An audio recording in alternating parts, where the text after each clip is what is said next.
Hello students, I am Dinesh and welcome to IT Guruji. आज के इस वीडियो सेशन में हम अपनी प्रतियोगी परीक्षा सीरीज़ को ही आगे बढ़ा रहे हैं। इस सीरीज़ में हम उन सभी टॉपिक्स को कवर करेंगे जो विभिन्न प्रतियोगी परीक्षाओं में पूछे जाते हैं, जैसे पटवारी, police, information assistant, bank, SSC और रेलवे। ये इस सीरीज़ का दूसरा वीडियो है और आज के इस वीडियो में हम कंप्यूटर के इतिहास को समझेंगे। प्रारंभ से लेकर के अब तक जो भी महत्वपूर्ण कंप्यूटर बनाए गए हैं उन सब की हम यहाँ पर चर्चा करेंगे। तो चलिए शुरू करते हैं।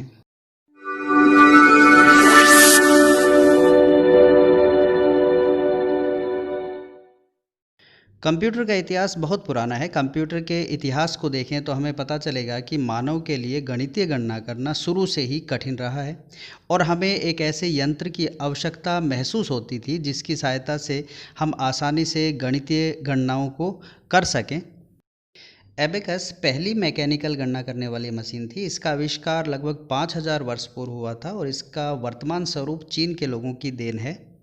इसमें एक फ्रेम में छड़ों पर मोती लगे रहते हैं और एबेकस पर गणना इन मोतियों को छड़ पर फिसलाकर की जाती है, परंतु इस पर गुणा भाग नहीं किया जा सकता। जापान में इसे सारोबान कहा जाता है और इसका प्रयोग भारत में भी प्राथमिक विद्यालयों में बच्चों को गणना सिखाने के लिए किया जाता है। एबेकस के आविष्कार ने कंप्यूटर विकास की शुरुआत कर दी।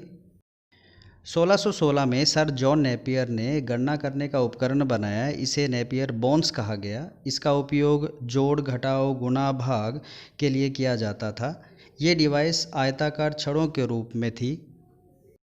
जैसा कि हम जानते हैं, सर जॉन नेपियर एक स्कॉटिश गणितज्ञ थे जो लॉगरिथम के आविष्कार के लिए प्रसिद्ध हुए थे। इनकी नेपियर बोन्स आयताकार छड़ों का एक सेट होता था। इसमें 11 छड़ होती थी और छड़ों को बोन्स इसलिए कहा जाता था क्योंकि ये हाथी दांत या जानवरों की हड्डियों से बने होते थे। 1642 में ब्लेज पास्कल ने पास्कल लाइन का आविष्कार किया, जो कि एक यांत्रिक मशीन थी। ब्लेज पास्कल ने एक संख्यात्मक पहिया कैलकुलेटर का आविष्कार किया। यह पीतल का एक आयताकार बॉक्स 8 चल नंबर डायल करके 8 अंकों तक की संख्याओं को जोड़ने का कार्य करती थी। 1646 में एक जर्मन गणितज्ञ गॉटफ्रीड लीबनिज ने पास्कलिन मशीन में सुधार करते हुए एक नई मशीन बनाई जो गुणा भी कर सकती थी। फ्रांसीसी चार्ल्स जेवियर थॉमस डी कॉलमार ने यांत्रिक कैलकुलेटर बनाया जो कि चारों बुनियादी कार्य कर सकता था। इसे अर्थोमीटर के नाम से जाना गया।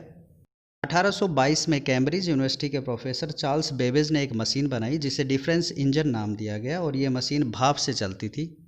इसके बाद 1842 में चार्ल्स बेबेज ने एक नई मशीन बनाई जिसे एनालिटिकल इंजन कहा गया, जो सभी बेसिक अर्थमेटिक फंक्शंस को हल कर सकती थी। ये 60 जोड़ 1 मिनट में कर सकती थी। यह पहला मैकेनिकल कंप्यूटर था। हिंदी में इसे विश्लेषणात्मक इंजन के नाम से भी जानते हैं। इसमें आधुनिक कंप्यूटर के कई बुनियादी घटकों की चर्चा की गई थी। इसमें इनपुट, आउटपुट, कंट्रोल इकाई के बारे में भी बताया गया था। इसमें बेसिक इनपुट के लिए पंच कार्ड का उपयोग किया गया।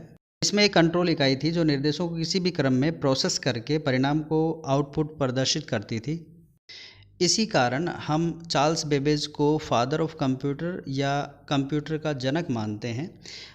बेबेज की एक सहायक ऑगस्टा एडीए किंग थी जिसने इस मशीन को डिज़ाइन करने में महत्वपूर्ण भूमिका निभाई थी और साथ ही ये इस मशीन की प्रोग्रामर भी थी।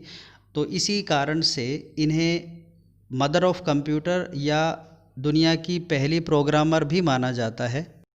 इन्हीं के नाम से 1980 में एक प्रोग्रामिंग भाषा एडा बनाई गई।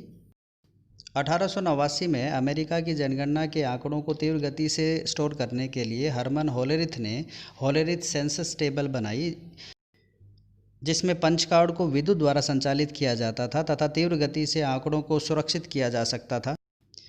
1924 में IBM का उदय हुआ और इसके बाद कई कंपनियों ने बाजार में प्रवेश किया और व्यावसायिक उपयोग के लिए पंच कार्ड रीडर का निर्माण किया। द्वितीय विश्व युद्ध के दौरान कोलोसस द्वारा कोड ब्रेकर विकसित किया गया। यह पहला इलेक्ट्रॉनिक डिजिटल कंप्यूटर था। अब हम कुछ महत्वपूर्ण कंप्यूटरों की बात करते हैं, जिनमें सबसे पहला आता है मार्क फर्स्ट। इसे 1937 से 1944 के बीच में बनाया गया था। यह ऑटोमेटिक सीक्वेंस कंट्रोल्ड कैलकुलेटर था। यह पहली पूर्ण रूप से ऑटोमेटिक मशीन थी जिसे हार्वर्ड ने IBM के संयोग से बनाया था।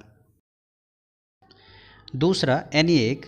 इसे 1943 से 1946 के मध्य डेवलप किया गया। इसका पूरा नाम electronic numerical integrated and calculator था, यानी एक पहला जनरल पर्पज़ इलेक्ट्रॉनिक कंप्यूटर था, अर्थात इसे हम सामान्य उद्देश्य वाला इलेक्ट्रॉनिक कंप्यूटर भी कह सकते हैं। यह एक संपूर्ण डिजिटल कंप्यूटर था जिसे संगणना की पूर्ण समस्याओं के समाधान के लिए पुनः प्रोग्रामित किया जा सकता था। जब 1946 में ENIAC की घोषणा की गई तो यह प्रेस में एक विशालकाय मस्तिष्क जॉइंट ब्रेन के नाम से सुर्खियों में रहा। इसको बनाने में लगभग $5 लाख खर्च हुए। ENIAC की कल्पना और डिज़ाइन पेंसिल्वेनिया विश्वविद्यालय के जॉन मॉचली और जे प्रस्पर एकर्ड द्वारा की गई। तीसरा आता है EDVAC। इसे 1946 से 1952 के बीच में डेवलप किया गया था। इसकी विधिवत लॉन्चिंग 1950 में हुई थी। EDVAC का पूरा नाम इलेक्ट्रॉनिक डिस्कैरेट वेरिएबल ऑटोमेटिक कंप्यूटर है। EDVAC का इस्तेमाल प्रोग्राम को स्टोर करने के लिए होने लगा। EDVAC लॉजिकल इंस्ट्रक्शंस पर काम करता था, इसीलिए ये ENIAC से काफ़ी फास्ट था। इसे भी ENIAC को बनाने वालों ने ही बनाया था। इसे जे प्रस्पर एकर्ट और जॉन मोचली ने यूनिवर्सिटी ऑफ पेंसिल्वेनिया में बनाया था। इसके बाद EDSEC आता है। इसे 1947 से 1949 के बीच डेवलप किया गया। इसका पूरा नाम electronic delay storage automatic calculator था। इसका विकास कैम्ब्रिज यूनिवर्सिटी के प्रोफेसर मॉरिस विल्केस ने किया। इसके बाद है UNIVAC। इसे 1951 में लॉन्च किया गया। इसका पूरा नाम यूनिवर्सल ऑटोमेटिक कंप्यूटर था। यह कंप्यूटर सांख्यिकी और वर्णमाला दोनों प्रकार के डेटा को संभालने वाला पहला कंप्यूटर था। साथ ही यह पहला वाणिज्यिक कंप्यूटर भी था। तो फ्रेंड्स, हमने यहाँ पर कंप्यूटर इतिहास में अपना योगदान देने वाले सभी कंप्यूटर्स के बारे में पढ़ा है। इनमें से ज़्यादातर कंप्यूटर प्रथम पीढ़ी में शामिल किए गए। प्रतियोगी परीक्षाओं में ज़्यादातर इन कंप्यूटरों के पूरे नाम, बनाने का सन तथा बनाने वाले वैज्ञानिकों के नाम पूछे जाते हैं। वीडियो के संबंध में अपने विचार कमेंट सेक्शन में ज़रूर लिखें। यदि आपको वीडियो पसंद आया है तो इसे लाइक करें, चैनल को सब्सक्राइब करें तथा अपने मित्रों में इसे शेयर करें।